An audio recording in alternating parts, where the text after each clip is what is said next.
지난 4월에 미국에서 우리나라 대통령실을 도청했다라는 비밀 문건이 언론에 유출됐었잖아요. 알고 계시죠? 예.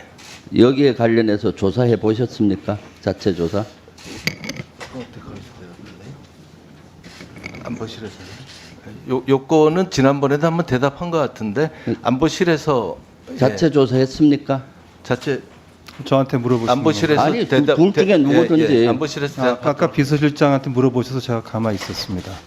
예, 저희가 지난번에도 말씀드렸지만 자체적으로 어느 정도 조사도 했다는 말씀드렸습니다. 네.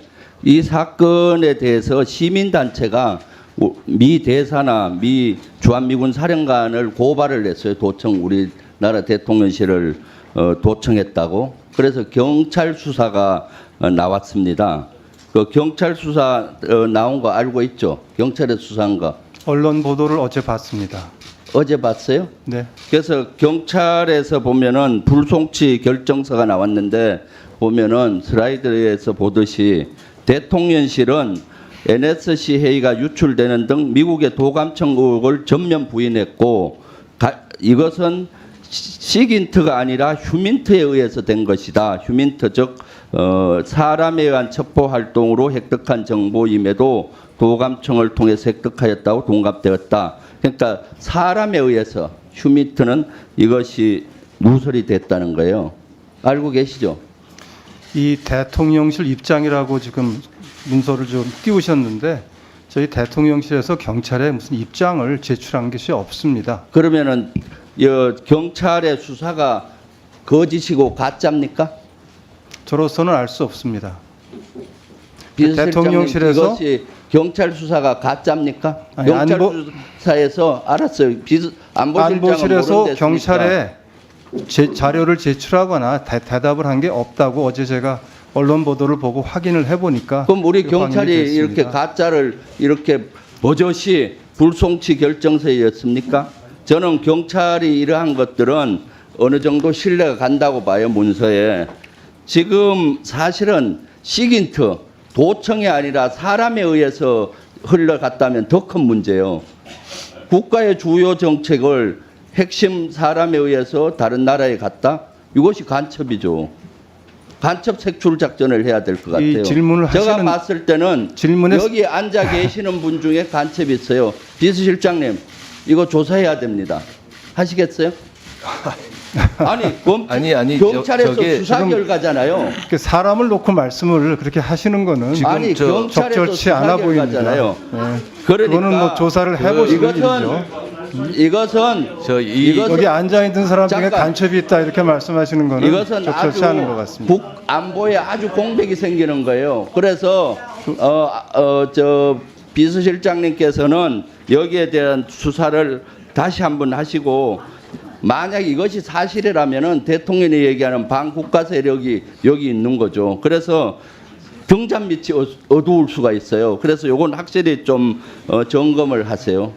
그다음 비서실장님. 예. 장군 인사 최근에 났었죠? 이거 안보실장이 아나요? 두 사람이 다 관련이 됩니다. 네, 비서실장이 그거 하니까 예. 사단장에 대한 보직 임명은 제각건이 대통령한테 있다는 거 알고 계시죠, 비서실장님? 예. 그 군 인사법에 보면은 군 인사법 20조하고 시행령 13조에 보면은 전투부대 사단장의 보직을 주는 거는 대통령 권한이에요. 알고 계시죠? 예. 검증해야 되니까. 해병대 1사단장 보직 해임에 대해서 논의가 됐던 사실 알고 있습니까? 안보실장님?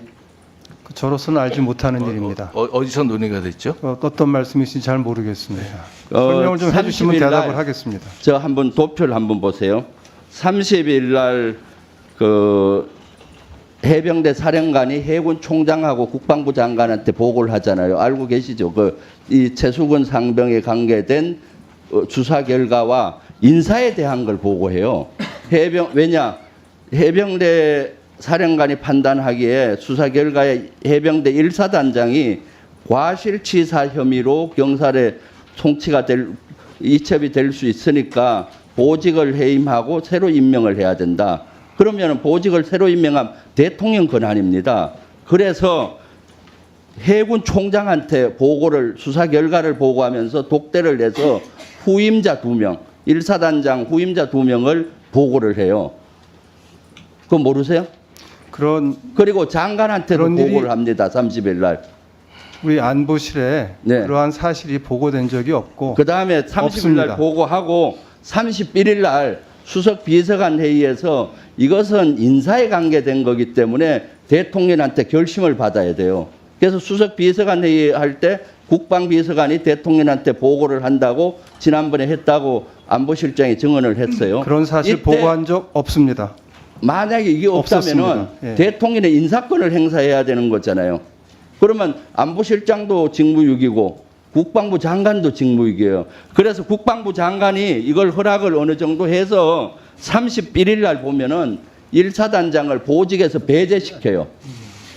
보직에서 배제시키고 파견 명령을 내려버립니다. 사단장을 이렇게 보직에 배제시키고 파견 명령을 내리는 건 이례적이에요. 대통령이 여기에서는 관여할 수밖에 없는 거예요. 인사권의 문제니까. 그래서 대통령이 입맛에 맞는 1사단장을 유임시키려고 하다 보니까 수사에 대한 외압이 행사될 수밖에 없었던 겁니다.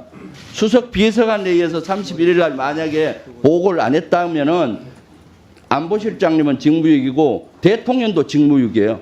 그리고 장관도 그렇고. 왜? 중요한 1사단장의 임무에 대해서 보직 해임을 주고 하고 새로 임명을 하는 걸 같이 논의하잖아요.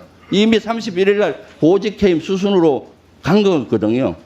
여기에 대해서 안보실장님 어떻게 한번 얘기를 해보세요. 계속 보고 안 했다고 하는데 안 했다면은 안보실장은 진짜로 큰 직무유기를 하고 있는 겁니다. 답변 드리겠습니다. 네. 지금 김 의원님께서 30일 날 그 인사에 관한 얘기가 됐다라고 하는데 총장이 증언을 했어요. 무명 후보자 보고를 30일 날 해병대 사령관한테 보고 받았다. 까지 특정해서 어느 정도 한 거예요. 그런 사실에 대해 제가 답변을 드리라고 하는데 지금 계속 막고 계십니다. 자, 30일 날 인사에 관한 보고를 했다라고 김 의원님은 말씀하셨는데 우리 안보실에서는 그러한 사실을 들은 바도 없고 인지한 사실이 전혀 없습니다. 그 이후에 인사에 관해서 대통령께 보고가 됐을 것이다. 그런데 제대로 보고를 안 했으면 이렇다고 하시는 말씀도 그러한 사실이 없었기 때문에 전혀 그런 사실이 없었다고 아주 간명하게 제가 답변 드릴 수 있습니다. 이상입니다.